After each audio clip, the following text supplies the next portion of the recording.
Rabbits, an iconic part of Britain's countryside. Though their numbers have declined in recent years due to disease and habitat changes, they remain a sustainable and delicious food source. For centuries, people have used ferrets to hunt for them, a tradition that dates back to the Roman times. Agile, intelligent, and utterly fearless, ferrets are the perfect partners for managing rabbit populations and bringing wholesome wild food to the table. Join us as we explore this ancient practice and see it in action today.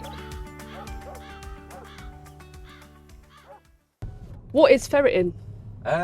So ferreting is using the ferret, which is a domesticated polecat basically. They were domesticated years ago by the Romans for pest control, so they used them for catching mice and rats and that sort of thing, and then eventually they were used for rabbiting and putting food on the table. And it hasn't really changed since then, so they use ferrets to go down the hole, they flush out the rabbits to either nets or dogs or birds of prey. Yeah, and at the end of it you've got a rabbit that you can either use to feed the animals, or you can cook them up for yourself as well. All right, all good. Paul, you're a beefcake, bro.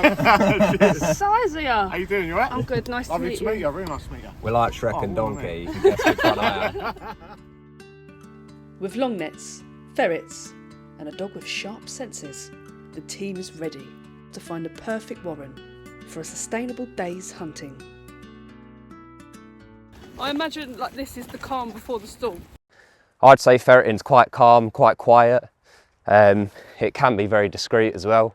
Most of the time people have no idea that I'm here, and once you leave there's no real sign that you've been there, it's just there'll be a lot less rabbits. Of course.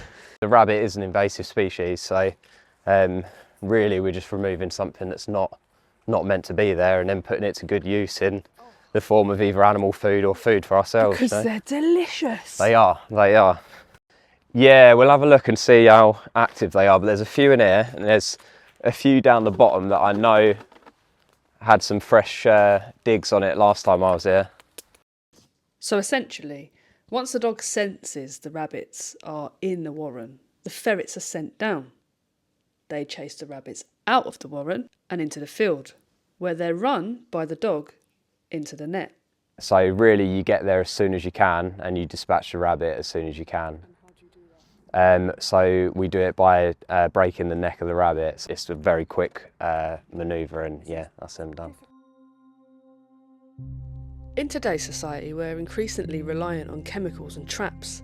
Ancient practices like ferreting remain a natural and highly effective way to manage pests.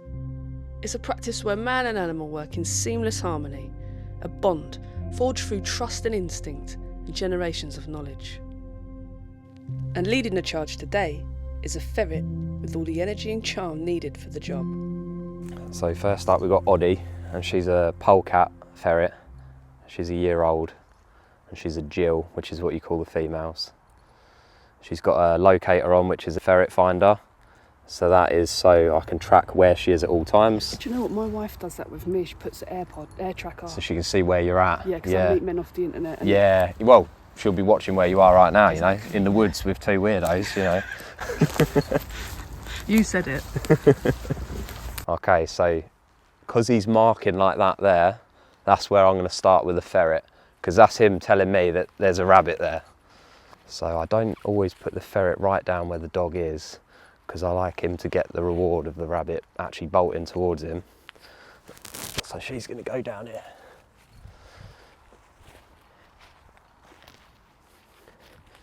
Get ready. Get ready. I can hear thumping. Oh, he's close.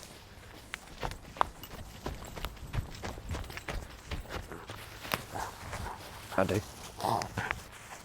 Drop. Drop. Next one. Go on.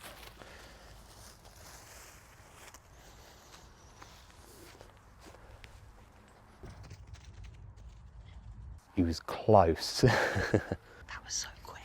Yeah, it's very quick, very quick.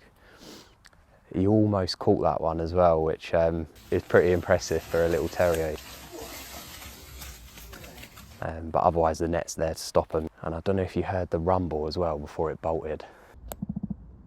You can hear the rumble where the rabbit runs through the tunnels, and then there's just that bam, that explosion, and then yeah, it's all over in a few seconds.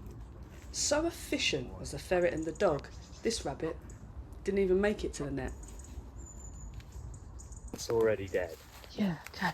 But she managed to grab it as the dog got it. Yeah, this is what they do. They get on the neck and they crunch the neck and they crunch the head. And that's how you know my ferrets are well fed, because once they've killed it, they do tend to just move on. People keep them hungry when they take them out, but that just means that they're desperate when they're out hunting, you know. And I don't want that with mine. They've got plenty of energy, so they can go on for hours. So this one's actually got an old injury on its leg there, which sometimes can be from things like foxes and badgers and whatever, but sometimes they do a lot of damage to each other. So as long as they're in good enough body condition and there's not anything else going on with them, I will feed them out. If I do get them that are in really bad condition and I don't want to take them home, I mean, I've had them where they've had maggots crawling out of them and stuff while they're still alive, No. you know, because they've suffered for so long. And that's the myxomatosis? That's myxomatosis, yeah. So, you know, they can be left for foxes or whatever to take them. Ferrets have got a bad reputation for being bitey and smelly. Much like our elderly. Yeah, yeah, exactly. So, like, my nan was very much the same. Yeah. Just oh, my. go at you if she didn't get a rich tea. Yeah. I think it all comes down to the way that they're kept and brought up, the same as any other animal, you know. So historically, ferrets were, and even now, sadly, ferrets are often just kept for bolting rabbits, you know, for dogs or whatever. So they're not always given the care and the attention that they deserve, you know. So if an animal's not handled enough, maybe not fed as regularly as it should be, or not on a good diet, it's going to bite you. Whereas mine, I trust them more than I trust most people, you know, they're not going to bite me. As the nets were packed away and the ferrets and dogs settled, we decided to try our luck with a bit of air rifle hunting. Scanning the field across the way, it didn't take long to realise just how much I missed the precision and efficiency of the ferrets. I'm using some lead-free pellets here.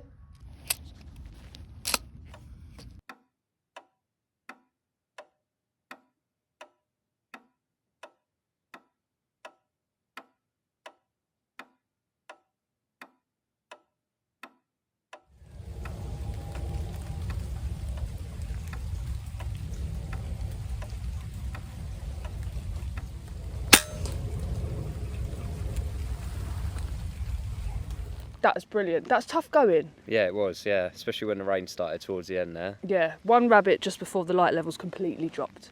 So that's a total of 2 for the pot.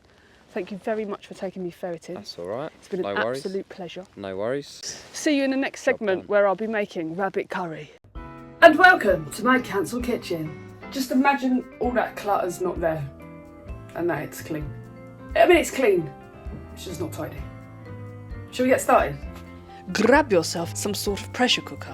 And if you don't have one, you have to do it the old-fashioned way and cook it forever in just a regular pot. You'll need a cinnamon stick, star anise, and cloves. Pop them in a pot with a dash of oil. Allow that to cook a little for around 3 to 5 minutes on a low heat. The aroma is fantastic. Add your onions and cook until translucent. Add some turmeric, about 1/4 tablespoon. Then some ginger and garlic. Add around 3 tomatoes, blended, or 4, depends how saucy you like your sauce. Then add some cumin and coriander powder, equal quantities.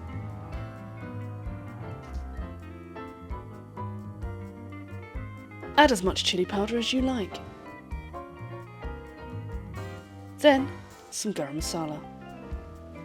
A dash of water, and allow to cook for around another 10 minutes. Add your rabbit and potatoes, and finally pressure cook for 20 minutes. And there you have it, rabbit curry. Delicious.